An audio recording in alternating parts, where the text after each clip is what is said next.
Poxa, eu gosto muito de… A primeira vez que a pessoa vem, eu gosto muito de perguntar assim…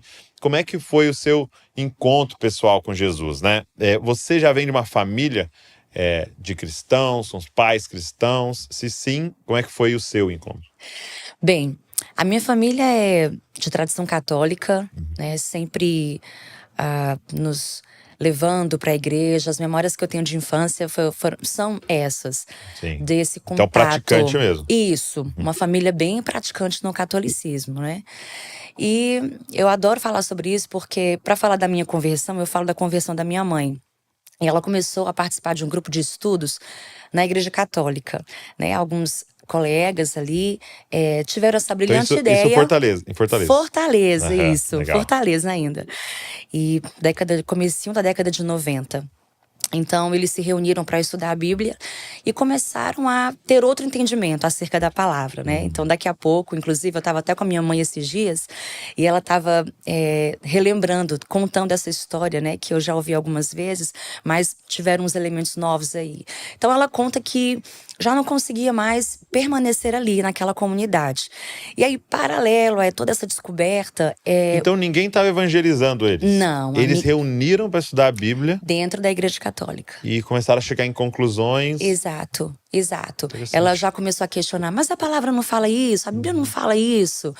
E ela até se percebeu não benquista mais ali.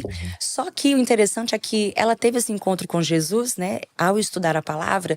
E pouco tempo depois, muitos daqueles amigos também tiveram essa experiência com Jesus. Então, começou com ela, mas depois todos foram levados, né? Todos foram para um novo momento na história.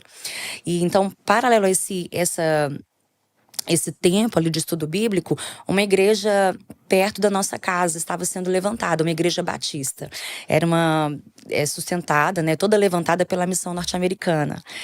E eu me lembro que eram missionários e missionários do Texas que estavam ali. Doaram suas férias para levantar algumas igrejas em Fortaleza, né? E principalmente na periferia. Eu morava na periferia de Fortaleza. Então, deu tudo certo. Quando aquela igreja foi inaugurada, a minha mãe foi àquele culto, né? E ali ela tomou, então… Ela fez a confissão pública, porque como ela me contou recentemente, ela já tinha aceito Jesus no seu coração. Ela quis dizer publicamente, olha, eu o aceito, recebo como meu Senhor e Salvador. Então é claro que, como uma mãe, né, que descobre algo incrível, Cristo na sua vida, ela levou seus filhos para a igreja. E não demorou muito que eu também, logo nos primeiros cultos ali, eu que já estava sendo evangelizada por aqueles missionários, né? Porque, interessante, a gente saía da escola e ficou assim um ponto de encontro ali naquela obra, naquela edificação. Por quê? Eles falavam uma língua que ninguém entendia. Isso era década de 91, 92. Então, a gente ficava na escola, era aquele burburinho todo, né? Quem é aquele povo? Quem são aqueles missionários falando daquele jeito? Então a gente saía da escola e ia todo mundo ali. E como eles perceberam esse movimento com as crianças, cercando a edificação, alguns irmãos, né, pastores e irmãs também em Cristo, começaram a trazer literatura bíblica infantil.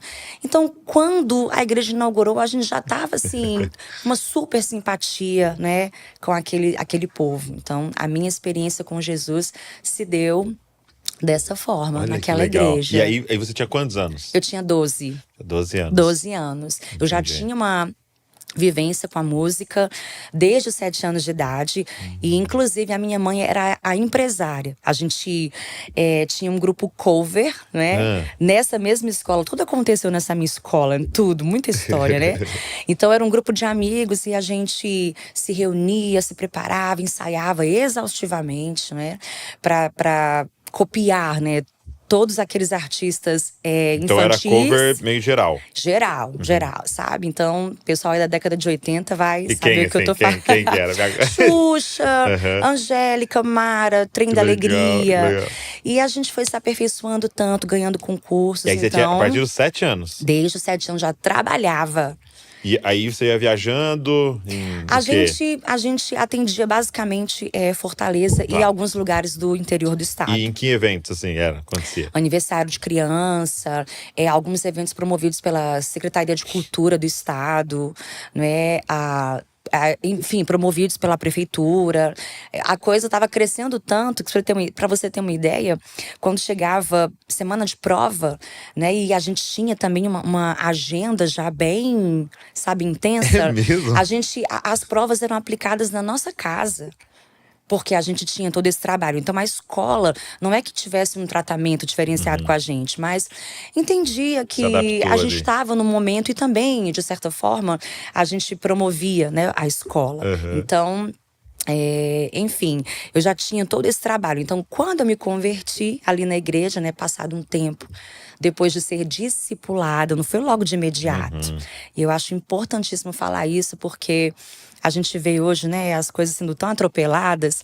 E eu me lembro que foram 8, se não 9 meses de discipulado intenso. Toda terça-feira eu me encontrava com a minha pastora e ela me ensinava a palavra. Eu comecei pelo Evangelho de João, né? Então a minha conversão também posso dizer se deu assim muito com esse mergulho na palavra, né? E curas tão maravilhosas, obras tão impressionantes assim que eu precisava, mesmo sendo ainda uma adolescente, né? Mas eu já tinha aí um histórico de abuso sexual de muitos anos. Então, eu louvo a Deus, agradeço tanto a Deus pela minha mãe, porque trouxe o evangelho, eu digo para ela que é o maior legado que ela podia ter e deixar pra gente. Então, eu não sei onde eu estaria se Jesus não tivesse entrado na minha vida naquele momento, aos 12 anos de idade. E aí você falou assim que teve esse discipulado acontecendo. Então, nesse período, você não se envolveu na música na De comunidade? forma alguma. Eu ia para os cultos, né? Assistia, tinha muita vontade Eu imagino. mesmo. Né? A gente quer logo cantar e aquelas canções belíssimas da igreja, do inário, né? Do cantor cristão. Eu tinha um livrinho de corinhos, então eu queria muito, né? Eu tava aprendendo para já cantar na igreja, mas foi meio que aquele balde de água fria, né?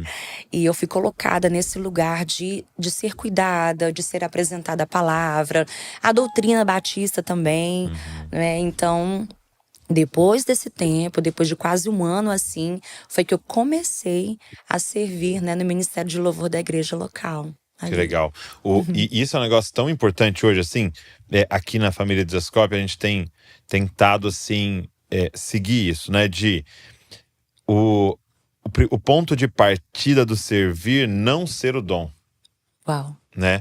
Mas ser relacionamento, né? E realmente a gente ter uma mensagem junto para proclamar, né? Sim. Então a pessoa chega, às vezes ela é cheia de dons, mas calma, né? Calma, porque precisa fluir de uma família o que nós estamos fazendo. Sim. E o que eu percebo é isso, assim, a gente às vezes organiza por exemplo, no seu contexto, um ministério de louvor que as pessoas nem se gostam. Verdade. É verdade. Elas nem se falam, elas nem muita se dão. Só que competição. cada um tem o seu dom, junta todo mundo e vamos fazer aqui o Ministério de Louvor. Então a gente tem, sabe, assim, tentado lutar por isso, de tipo, eu acredito que uma pregação, uma canção que saia de uma família, no sentido de pessoas aliançadas, é muito poderoso. Com certeza, com certeza.